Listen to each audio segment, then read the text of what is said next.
Good afternoon and welcome along to the Kerry Garden Show. Alan Finn back with you here again on Radio Kerry in association with Boyles of Killorglin. And I'm joined as always by my gardening experts, Trish and Ger. How are you doing? Welcome, Alan. How are you keeping? Not too bad now, and yourselves? I'm very good, thank you. Good stuff, good stuff. Right, as we said last week, busy time of the year. We've got another busy show. Ger, we're going to start with lawns because the mowers have been out. They've been trying to cut and get away some of the old lawns and stuff like that. So I don't think there's any lawns at the moment. I think they're just all moss, Alan. It's accepted. Yeah. But trust me, there has been people who've tried. I know, I can hear the lawnmowers going off at the weekend all the time. So yeah, what are the important as you things? said about the lawnmowers there just starting out, make sure when you are starting your lawnmowers and you're starting into your cut that you're not cutting too low. Too low. Start at the higher setting and work down. Yeah. Especially if you have the moss. If you start at the higher setting, the grass will come above the moss, and the moss should hopefully start dying away underneath. So we've several products that will sort out the dreaded moss. The dreaded moss, true. We have organic products, and then we have the sulphate of irons. So we'll start off with the Moss Master. It's a gift of a product. Okay. There's no raking, there's no hard work. There's no manual labour. Oh, this sounds good. This sounds good, Ger. A lot of our listeners are going to like this. This product, it covers 400 square metres. So the trick is with it, cut the lawn at the highest setting before you put this out. It only works at 8 degrees plus. So nighttime temperatures have to be 8 degrees plus. So you're looking at mid-March to end of March to get this product out. Okay. What it does is there's microorganisms in it. They start eating up the moss. It browns off, starts to decay, and it starts to feed the soil as well. There is nitrogen in it as well, so it'll green up any bit of grass that is in the lawn. That's there, yeah.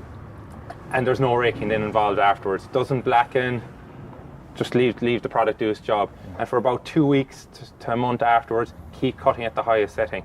And then from mid-April onwards, you can start reducing the setting down, and you should have a nice lush lawn for the And year ahead. is that giving time to allow the product to work against the moss, or is that literally just to let the grass kind of... It's to leave the product work. Okay. Because these microorganisms, you just have to you have to leave them settle in the ground and literally just leave them do their work. With the other products then, you'll see a difference overnight, but you have to go out and get a scarf or you have to go out and rake the lawn after use. Okay. So with the Miracle Grow and the Landscape Pro here, they're a 4-in-1. They're a feed, they're a weed killer, and they're a moss killer. They're very popular, Ger. They're very popular, but again, it's they're just a little bit of work after with the moss in the raking out. Okay. With the Moss Master and all these products as well, if you have a lot of moss in the lawn, just make sure to put out a little bit of grass seed, maybe about 4 to 6 weeks afterwards. That'll allow the grass just to germinate quicker, and again, just to have that nice green lush lawn for the summer ahead. Another thing, Ger, and something you mentioned a lot last year, forking, aeration, aerating the soil. That's an important thing as well. It is vital, especially after all the rain. Again, it'll improve the drainage in your soil, and it'll get air into that root as well. Again, it'll green up your lawn. With the forking, you probably would have to do it every foot. So that can be a little bit painstaking. You can get aerators and little gadgets as well that will speed up the process. Yeah. But again, if your soil is wet, leave all these products until it dries up. Because realistically, you're possibly doing more damage. You are, because the way the lawns are at the moment, they're so wet. If you get in with, let's say, any machinery or your ride-on, you are compacting the soil, so it's doing more damage than good. The other product we have as well is sulphate of iron. Again, that can go out. You can get that out now. What that does is blackens everything, and it blackens overnight. Again, you'd have to scarify after that as well. Trick with the sulphate of iron, if you are putting it out, especially with a spreader, or if you're putting it out in liquid, is to make sure it doesn't get on any footpaths, tarmac, or patios, because it will stain, and it's a devil to get rid of. Yeah. Okay. There's one other product here as well, Ger. So again, that's another weed killer. That's just the lawn weed killer. Yeah. But again, you can't put that out if there's a risk of frost.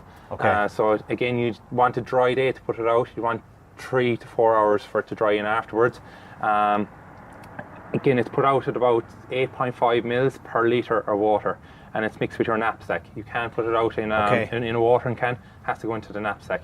and that'll get rid of all your broadleaves. So your docks, your dandelions, daisies, buttercups, and it can work against rushes. But no, it's another tough, good stubborn product. rushes. It's a good product. As you said, Gerard, we could probably do a whole show on lawns, and we will definitely come back to it because we'll also be, covering over the next coming weeks different Again, things and to we'd kind have of look different after products it. coming in as well. So we'd have the spring summer feeds that'll green up your lawn later on, and we'll go through reseeding lawns as well come the end of March into April. Okay, great. So we have a couple of plants and flowers here, Trish. So what are we gonna start and talk with this week? We have, if anybody's got rockeries now, or the ones small, nice little compact little alpine shrubs, we have a lovely little selection here that would be flowering this time of the year.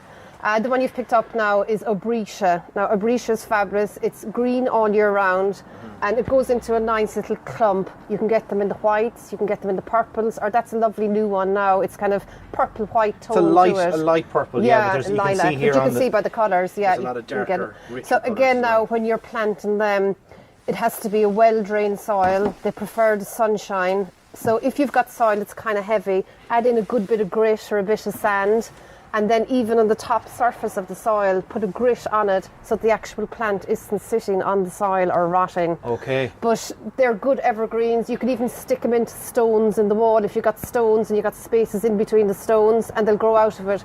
Like that one there now in your hand, the campanula. Even I had a lady in yesterday, she was saying, the one with the blue flower, she says, it comes down the wall, what is it? And like everybody will go for that plant. Yeah. It's really, really tough as well. Well, that's what I mean, and in fact, it'll grow in walls and stuff like that. Would be good, is it? Yeah, or even if you had the path that's here even and you had a little bit of soil out of it, it'll actually just spread along the path. Yeah. And it's fabulous, and that'll flower then about April, May, and it's evergreen then as well, so it keeps its greenery all year round. Lovely, very nice. And as you say, that's another Obretia then, would be similar to the first one we were looking at. Lovely, yeah. Again, clump forming as well. Different colours.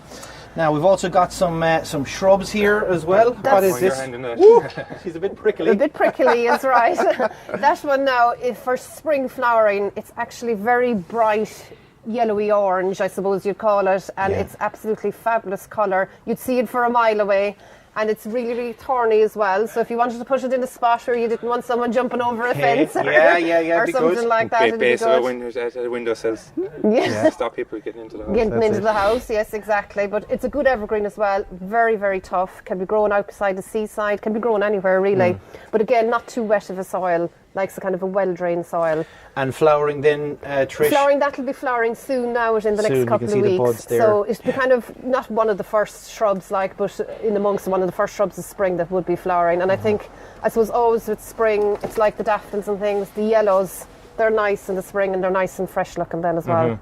And we have some yellows and purples down That's here right. as well. Again, now, like last week, we were on with the dianthus and the primroses. We also have the pansies and the violas. Oh, sure, who wouldn't love the pansies? The pansies are the bigger flowering one, Yeah. and the violas then are small. And like they're really, really hardy. They can be planted into the ground. You could do up window boxes. You could do up hanging baskets. The pots outside the door for gravesides. Very, very hardy, and they'll flower for ages then as well. And I am always amazed when you say that they're hardy, because they seem like such a delicate flower. Delicate. Do They you know? look like fabulous. It's just a lovely and delicate, but really, really hardy. So it's good then as well.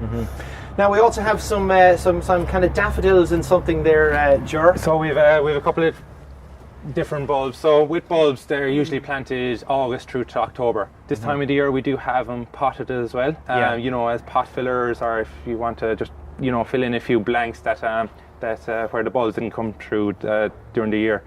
You just asked there a while ago, the listeners that were wondering why their daffodils weren't growing this year. We did have a few people inquiring. Yeah, They're flourishing in a lot of areas where they're maybe on banks or in well-drained soil. If they were sitting in wet water for most of the winter, they're probably after bulbs will rotting rot. inside in the soil. Okay. So just a trick when you are planting with bulbs, if you know they are in a wet spot, is to maybe add grit to to the soil just to improve the Or kind drainage. of raise it on a little bit, kind of a raised You can base, raise it up, maybe. and anything like that. But just make sure with bulbs that they're planted in well drained areas. Okay. So we have the tulips, and we have the daffodils, and we've crocuses in stock as well. love So there's plenty of colour in the bulbs. I always love seeing crocuses every year. They There's are, something they're about so, it. They're so colourful. It reminds me as well. It It must be of growing up and stuff like that. It's you the know, first just sign of going spring. out. It is. It is. It's beautiful. No, they're yeah. nice, and we have some lovely miniature daffodils as well. These are the tete-a-tetes. And we have all these in pots I as well at remember the when moment. we were talking about the bag of them and planting loads of them together and Yes, how they all yeah. come up. Trish, But I suppose it's handy because, as Ger's saying, them bulbs can be got in September, October, but sometimes we forget these things, we forget to plant them, and now they're in flower and you're going, oh God, I forgot to plant them, but you can buy them in pots then as well. Okay. As Ger says, fill them into the spots. Great. Yeah, so we have a lovely flowering cherry in at the moment. It's a Japanese flowering cherry. I'm not even going to try and pronounce that. It's Ger. Kojo no Moi. So yeah, You did a it's better job of it than I did. It's a lovely one, and it's just coming into bud now. It's coming in a nice little white. You can get them in pinks as well. White is what we have in stock at the moment. But they're a lovely plant if you have a small garden. They're nice to put in a pot outside the front door, or they're nice to just put into the garden just to have that little bit of spring colour. Seems to be all flower, no leaf at the moment, is it? Yeah, no, this is a flower before the leaf could come on it. Yeah. So Okay. it's a nice one. It's a nice little addition to the garden. If you've any blank spot, it'll only grow to about 3 to 4 feet high. Now, Trish, we've got some lovely ones down here along the front as well. We've got a beautiful one here now. It's a Helleborus. Now, usually the Helleborus, you'd get them in the white, or the Christmas rose is another name for it. But this colour is absolutely stunning. Yeah. It's really, really nice. Really Again, now, that flowers obviously this time of the year and it'll flower for another couple of weeks and has been flowering for the past month. It's low growing, won't grow to about this height. But like, it says it itself, really. The flower it is, isn't it? yeah, It's no, it's stunning, absolutely beautiful. fabulous. Again, now you can kind of put it in a moist area, but not sitting in wet or anything like that. They're very it can big grow in leaves as pots, well, doesn't big, it? huge Yeah, leaves on it. yeah. I mean, even when the flowers die off it, the plant itself is fabulous for the rest of the year because of the finger leaves on it. So it's Yeah. actually quite nice. You can even see it there, how big they are. But there's also another beautiful one here. Now, you were saying beforehand that this is one we've talked about quite a lot. Yes, before Christmas now, that's just covered in red buds, and it's a lovely Christmas plant to have. A lot of people plant it in pots around their door and everything. But my favourite time is this time of the year because the flowers start to open and the fragrance of that, Alan, is So it's a absolutely- skimmia? It's a skimmia. Skimmia. Absolutely fabulous, the fragrance of it. So again, plant it somewhere where you're walking by regularly, maybe near the patio where you're sitting down or at your front door. But again, now that likes a peaty soil, no lime in the soil. So if you were planting it, plant it with an ericaceous compost.